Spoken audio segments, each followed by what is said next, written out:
요한일서 10번째 시간을 갖도록 하겠습니다. 오늘 믿는 자에게 주어진 은혜라는 제목으로 하나님 은혜를 잠시 동안 나누겠습니다.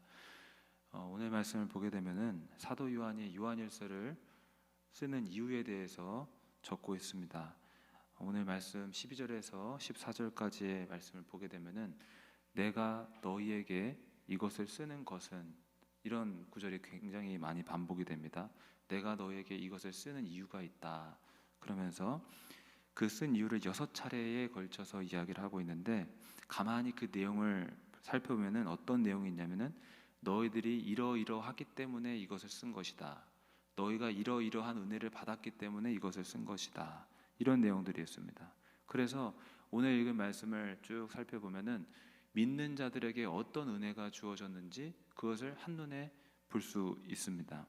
그러면서 요한이 믿는 자들을 향해서 자녀들아, 아이들아, 청년들아 이렇게 나눠서 부르고 있는데, 어떤 분들은 이렇게 사도 요한이 나눠 부르는 것을 가리켜서 영적인 성숙도에 따라서 나눠 부르는 것이라고도 하고, 어떤 분들은 이것이 실제 나이에 따라서 아이들, 청년들, 아비들 이렇게 나눠 부르는 것이라고도 합니다만은, 어찌되었던 그 이유는 어떻든 간에 분명한 것은 아비들, 청년들, 아비들이라고 지칭한 이 사람들은 모두 믿는 사람들이라는 것입니다.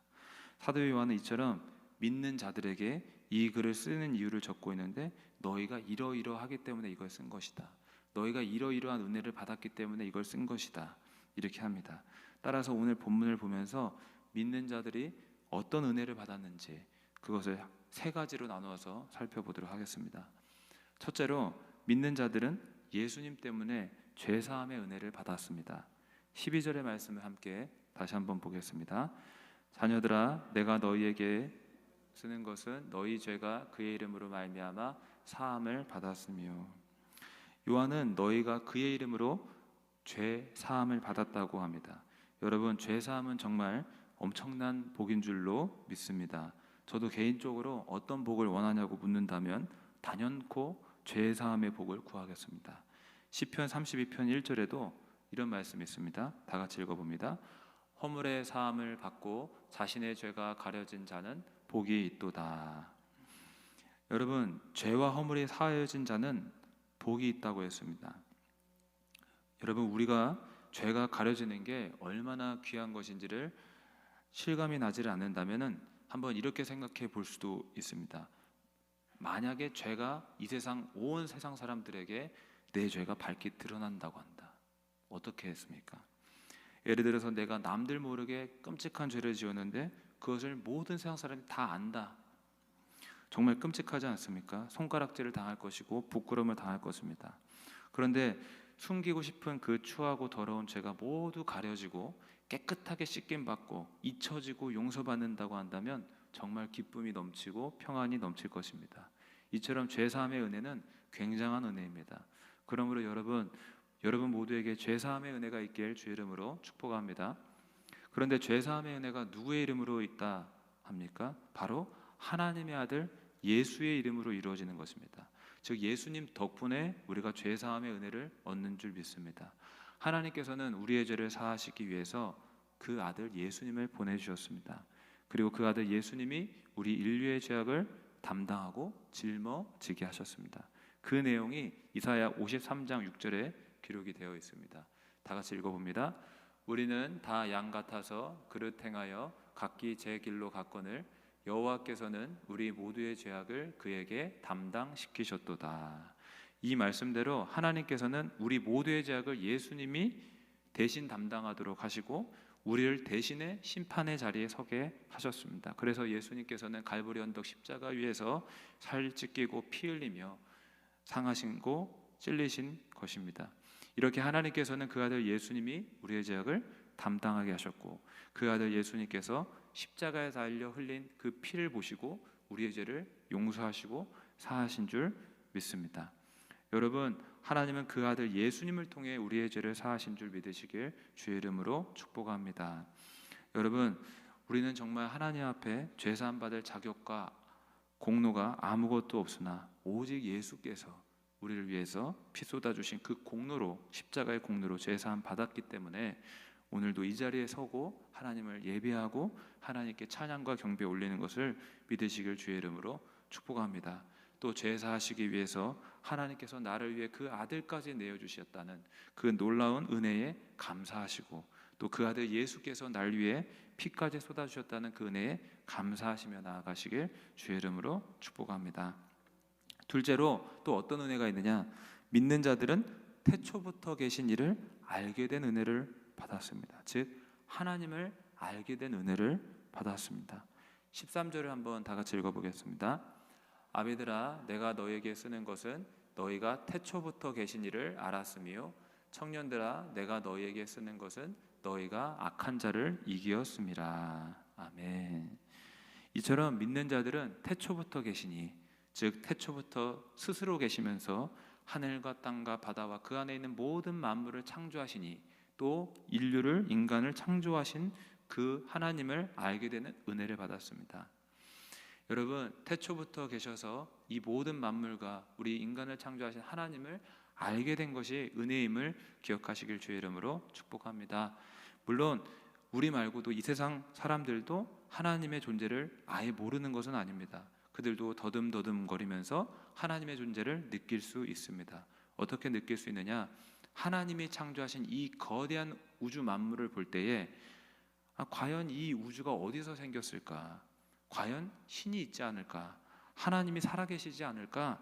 하며 더듬더듬거리며 하나님을 찾을 수 있고 느낄 수 있습니다. 마치 보이지 않는 바람을 볼 수는 없어도 바람에 흩날리는 나뭇가지를 보면서 우리가 바람이 있구나 알 수 있는 것과 같이, 하나님을 볼 수는 없어도 이 거대한 온 우주 만물을 보면서 이것이 어떻게 생겼는가, 하나님이 만드신 게 아닌가, 하나님을 어렴풋이 알 수 있다는 것입니다.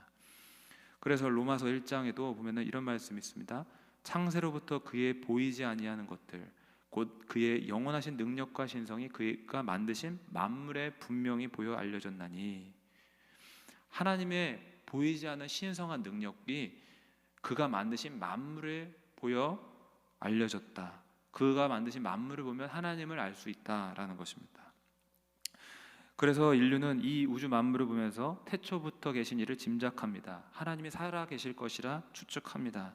그러나 그들은 하나님을 우리처럼 선명하게 알지는 못합니다.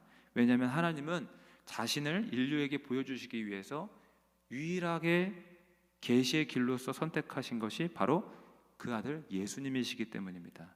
예수님을 믿고 알아야만 하나님을 제대로 선명하게 알 수 있는 것이지, 자연 만물을 통해서 하나님을 다 알 수는 없는 것입니다. 오직 예수님을 통해서만 태초부터 계신 이를 알 수 있고 또 만날 수 있는 것입니다. 그래서 예수님은 말씀하셨습니다. 요한복음 14장 6절에 다 같이 한번 읽어보겠습니다. 예수께서 이르시되 내가 곧 길이요 진리요 생명이니 나로 말미암지 않고는 아버지께로 올 자가 없느니라. 예수님이 나 외에는 하나님을 알 수 있는 길도 만날 수 있는 길도 없다. 그러면서 7절에 또 이렇게 말씀하셨습니다. 다 같이 읽어봅니다. 너희가 나를 알았더라면 내 아버지도 알았으리로다. 이제부터는 너희가 그를 알았고 또 보았느니라. 아멘. 이 말씀 역시도 예수님을 알면 하나님을 알게 되는 것이고, 예수님을 보면 하나님을 본 것이다 라고 말합니다.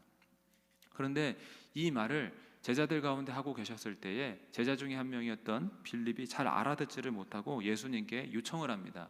뭐라고 요청하냐면 하나님 아버지를 보여주옵소서. 하나님 아버지를 보여주시면 우리가 족하겠나이다. 이렇게 합니다. 그러자 예수님께서 답답하다고 하시면서 이렇게 말씀하셨습니다. 다 같이 한번 8절 읽어보겠습니다. 예수께서 이르시되 빌립아, 내가 이렇게 오래 너희와 함께 있으되 네가 나를 알지 못하느냐? 나를 본 자는 아버지를 보았거늘 어찌하여 아버지를 보이라 하느냐? 아멘. 예수님이 빌립에게 말씀하십니다.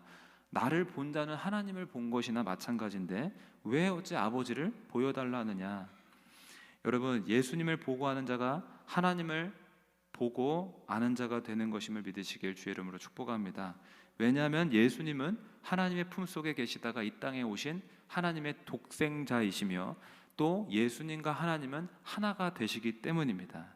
나와 아버지는 하나이니라. 예수님은 하나님과 하나됨을 또 이렇게 말씀하셨습니다.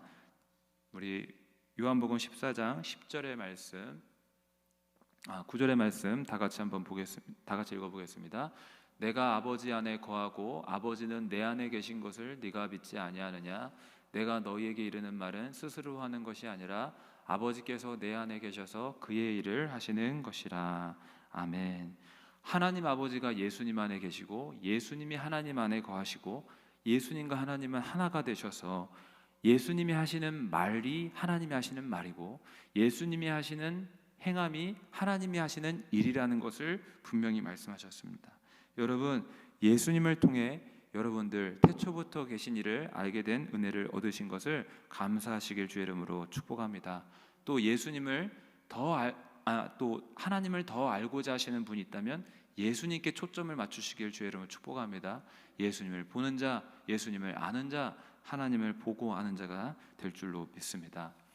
셋째로 또 우리가 하나님께 어떤 은혜를 받았는가, 또 그 말씀이 13절 하반절과 14절 하반절이 기록이 되어 있는데 하나님 말씀으로 악한 자를 이기는 은혜를 받았습니다. 우리 14절 말씀을 다 같이 읽어보겠습니다.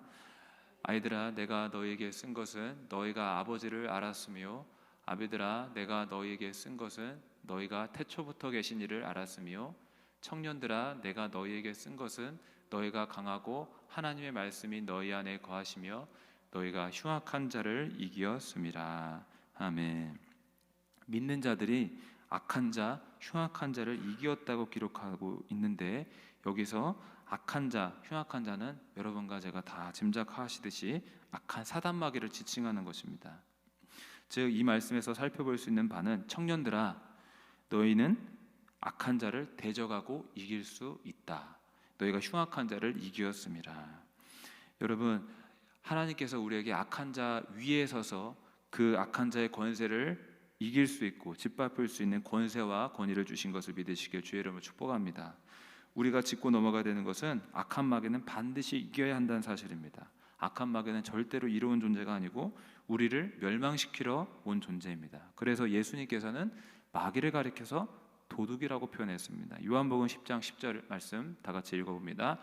도둑이 오는 것은 도둑질하고 죽이고 멸망시키려는 것뿐이요 내가 온 것은 양으로 생명을 얻게 하고 더 풍성히 얻게 하려는 것이라. 아멘. 도둑은 남의 것을 정당한 방식이 아니라 불법적으로 취해가려고 하는 자입니다. 죽이고 멸망시키려는 자입니다. 바로 악한 마귀가 이와 같다는 것입니다. 악한 사단 마귀는 우리가 하나님에게서 예수님에게서 어떻게든 떨어지게 만들려고 만듭니다. 죄짓고 하나님께 불순종하게 만들어서 하나님에게서 받는 그 순종하면 받는 복들을 다 받지 못하게 만들고 불순종하게 해서 죄짓고 지옥까지 끌고 가려고 합니다. 여러분, 이와 같은 악한 사단마귀의 관계를 아시고 절대 하나님에게서 떨어지지 않겠노라, 하나님에게서 순종하겠노라 결단하시길 주의 이름으로 축복합니다. 그렇다면 어떻게 악한 마귀에게 끌려다니지 않고 승리할 수 있을까? 그 비결이 오늘 저희와 성도님들이 읽으신 그 말씀 속에 있습니다. 요한일서 2장 14절 하반절에 보니까 너희가 강하고 하나님의 말씀이 너희 안에 거하시며, 하나님의 말씀이 우리 안에 거할 때 우리가 그 말씀을 통해서 악한 마귀를 이길 수 있다는 것입니다. 즉 하나님의 말씀을 분명히 알고 하나님 말씀에 굳게 서 있으면 악한 마귀를 이기는 것입니다. 악한 마귀는 아담과 하와에게도 그랬고 가룟 유다에게도 그랬고 어떻게든 하나님에게서 떨어지게 만들고 불순종하게 만들어서 축복도 구원도 못 받게 만들려고 합니다.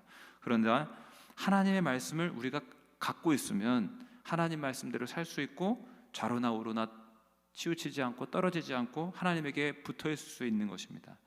한 예를 들면은 마태복음 4장에 악한 마귀가 하나님의 아들 예수님에게까지 와서 하나님에게서 하나님의 아들을 분리시키려고 하는 그런 장면이 있습니다. 사단이 예수님에게 찾아와 천하 만국과 영광을 보여주면서 말합니다.